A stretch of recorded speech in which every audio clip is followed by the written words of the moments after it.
Isda! Isda! Kahulyo! Kahulyo! Ayan. Bili na kayong isda! Ayan. Tilapia! Magkano daw kilo na yung isda?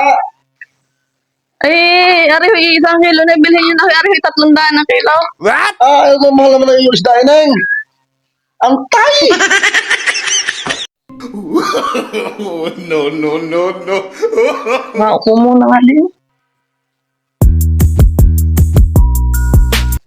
Tagal na. Oh, no, no, no, no. 1 hour later. Hindi kasi kahulyo. Hindi na bumalik.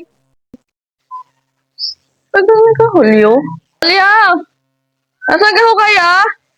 Kanina pa ho nag-aantay. Bakit niyo gawin hinahanap ang dati? Ay, ang alam ko bibili na isda eh. Nagpapaantay sa akin. Sabi sa akin, antay. Ay, ari isa na sabi ko ibilhin na niya. Siya, hindi mo yung bibili ma'am. Huwag mo sabihin lang ma'am. What? Hindi rin namamahalan. Agayan. Oo. Pagkakalo ko kay kahulyo.